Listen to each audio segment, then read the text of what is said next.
here live at WWE Friday Night Smackdown in Boston. and you're watching Payton Priv TV.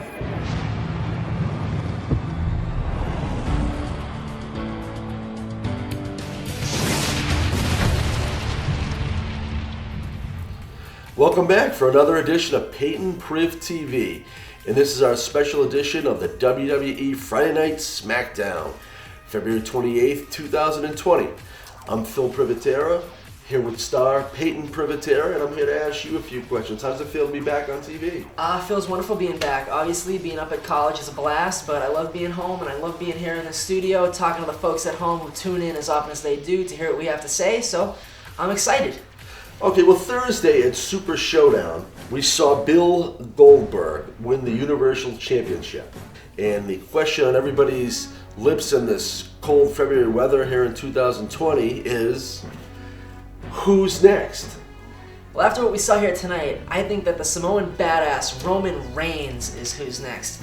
And as we turn the page and move closer and closer to WrestleMania 36, I think this is going to be a great matchup to watch for. These two are going to have a very prominent spot on that WrestleMania card, and I think it's going to be a great match.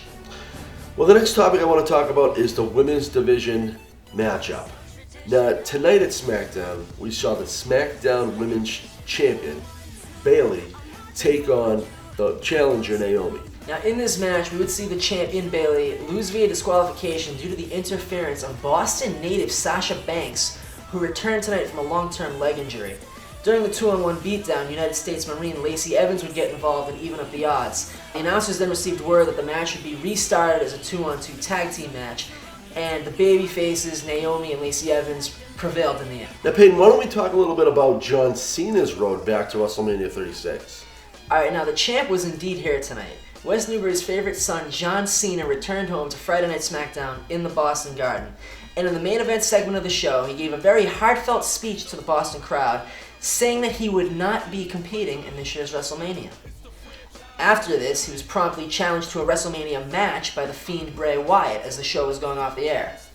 And this would be a very interesting matchup, as these two did square off in WrestleMania 30. But that was a very different Bray Wyatt, as it was before the development of Bray Wyatt's Fiend persona.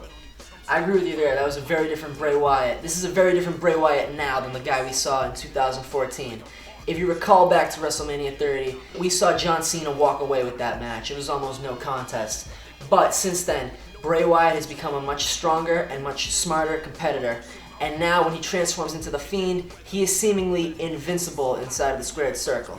I feel also that the question will rage on, does an aging John Cena still have the offensive firepower it takes to defeat someone like Bray Wyatt? Well, time will tell. For Payton Priv TV, this has been our special WWE Friday Night Smackdown edition. Thank you for watching. I'm Phil Privitera. I'm Payton Privitera. And you're watching Payton Priv TV.